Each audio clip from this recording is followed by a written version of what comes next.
Okay, let's have a look at question 7. So what's going on? We've got some trig stuff to solve.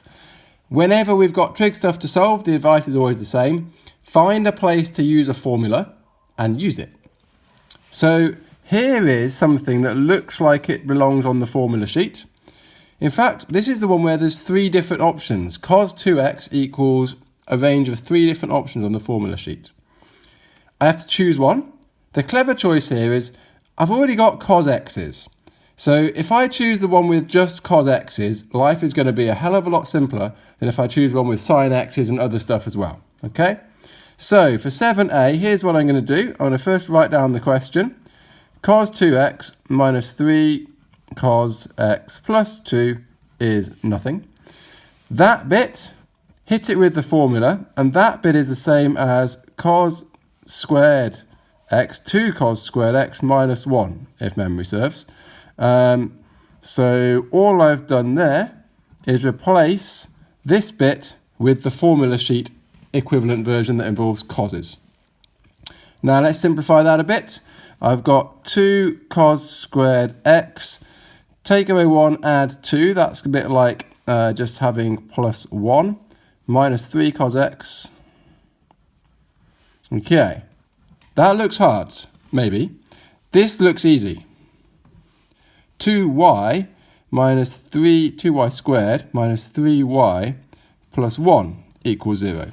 That, hopefully, you know how to go about doing. Factorize into 2 brackets, figure out what y is going to be. That may look hard. But look more closely. They're the same, except that, what have I done?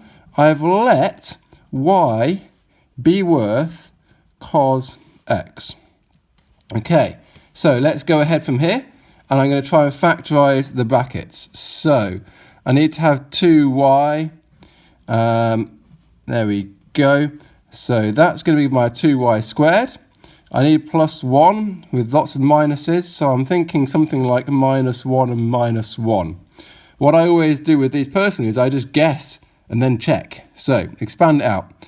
2y times y is y squared. Good. Minus 1 times minus 1 is plus 1. Good.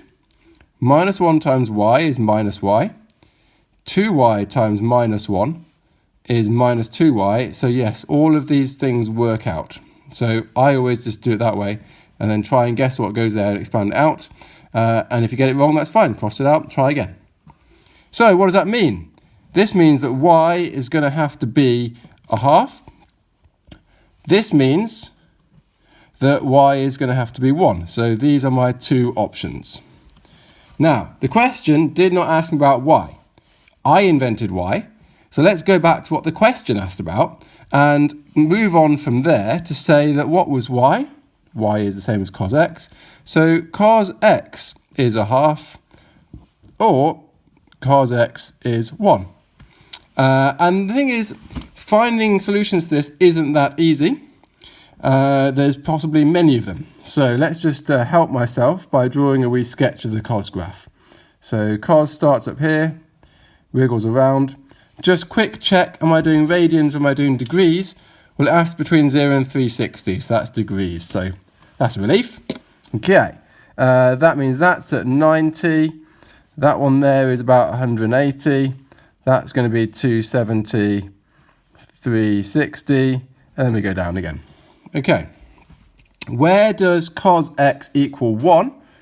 Well, that's relatively easy. It's here or here. So this one gives me solutions for x equals 0 or x equals 360.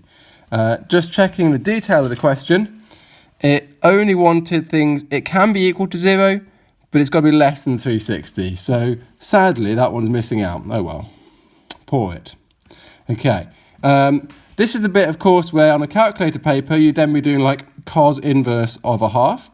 But this is a non-calculator paper, so we get to figure it out ourselves. So hopefully you can kind of remember this one. If not, I'll maybe show you a trick for it. But basically, there's 2 kind of key points on the way down here. This one is root 3 over 2. This one is a half. And that one is at 60 degrees, and that one's at 30 degrees. So basically, this happens when x equals 30, and hopefully you can remember that cos x is a half when x equals 30. Or cos of 30 is a half. So that's there. Where else do I equal a half? Well, here.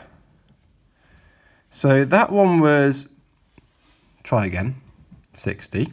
Better, silly me. That one was 60. 30 is obviously there. This one, well, one way of thinking about it is if this is 60, then I want to have 60 less than there. So that one will be at 300.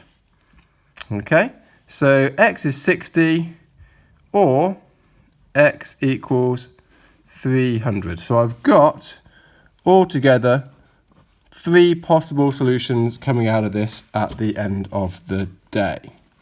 Now, if, like me, you didn't remember that one correctly, here's a nice little trick to do, which we quite enjoy. So you can set up your sine and your cos for your special angles, have big square roots, and 0 degrees, 30 degrees, 45, 60, and 90. Just in here, just put 0, 1, 2, 3, 4, 4, 3, 2, 1, 0, and it's all divided by 2. So what I need to know is when does cos give me the answer of a half?